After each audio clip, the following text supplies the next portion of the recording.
2006, operasi transplantasi wajah pertama di Indonesia.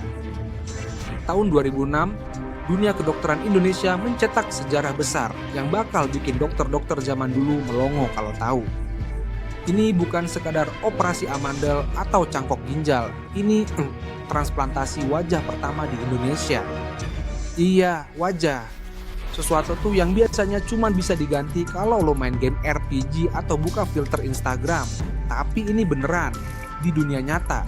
Bayangin lo hidup di tahun 2006, zaman dimana orang masih main Friendster dan nungguin lagu I'm a Peter Pan keluar di radio.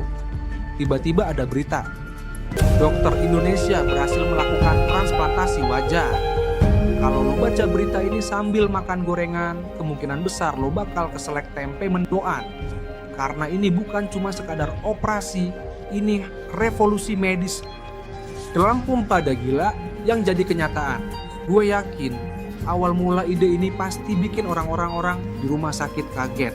Pak, saya punya ide, gimana kalau kita cangkok wajah manusia? Wajah siapa? Wajah orang yang butuh, Pak, bukan wajah orang yang lagi enak-enak ngopi. Menarik, tapi bisa gitu. Dan ternyata bisa. Operasi ini bukan sekadar ganti tampilan, tapi menyelamatkan pasien yang mengalami cedera parah. Tim dokter ahli yang menangani ini terdiri dari spesialis bedah plastik, ahli anestesi, ahli saraf, sampai psikolog. Kenapa psikolog? Karena lu bayangin, lu tidur dengan wajah lama, terus bangun-bangun mukanya beda. Butuh mental baja buat nerima itu. Dan tentu aja, operasi kayak gini nggak bisa asal cangkok kayak mindahin tanaman ke pot baru. Wajah baru harus cocok secara jaringan, pembuluh darah harus nyambung, otot harus bisa berfungsi, dan yang paling penting pasiennya harus bisa menerima wajah barunya secara mental dan emosional. Dunia medis diambang revolusi. Sejak operasi ini berhasil dokter-dokter di Indonesia makin pede buat melakukan operasi rekonstruksi yang lebih rumit. Mungkin di ruang dokter pasca operasi itu sukses ada obrolan kayak gini. Bro, kita barusan berhasil mindahin wajah manusia. Iya, gue masih gak percaya. Ini kayak game SimCity tapi di dunia nyata.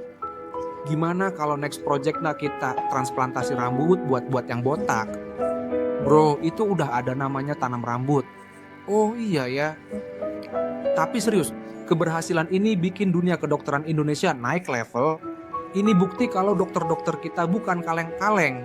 Selama ini kita taunya transplantasi organ itu cuman ginjal, hati atau jantung. Sekarang wajah. Ini udah kayak skrip film fiksi ilmiah tapi kejadian di dunia nyata. Pasien yang punya wajah baru. Bayangin lo jadi pasiennya. Sebelum operasi lo ngaca dan yang lo lihat adalah wajah yang penuh luka atau rusak akibat kecelakaan. Lalu setelah operasi lo punya wajah yang baru. Bukan wajah baru dari makeup, tapi beneran. Pak, selamat, operasinya sukses. Jadi ini wajah saya sekarang? Iya Pak, Bapak mungkin butuh waktu untuk membiasakan diri. Saya bisa senyum lagi. Banyak orang gak sadar kalau wajah itu lebih dari sekadar penampilan. Wajah adalah ekspresi. Lo bisa senyum, bisa cemberut, bisa ngedipin mata buat flirting. Meskipun peluang suksesnya 50-50. Jadi operasi ini bukan cuma buat tampilan, tapi juga buat fungsi dasar manusia buat berekspresi. Efek ke dunia medis dan kehidupan sosial. Sejak operasi ini sukses, dunia medis Indonesia mulai berpikir lebih jauh. Kalau kita bisa transplantasi wajah, apalagi yang bisa kita lakukan? Mungkin di masa depan kita tuh bisa lebih canggih lagi kayak di film-film sci-fi. Dan jangan lupa dampak sosialnya. Orang-orang mulai sadar kalau teknologi medis di Indonesia udah berkembang pesat. Kalau dulu orang mikir kalau mau operasi canggih harus ke luar negeri. Sekarang enggak lagi. Kita punya dokter-dokter hebat yang bisa bikin keajaiban. Kesimpulan, momen sejarah yang mengubah segalanya.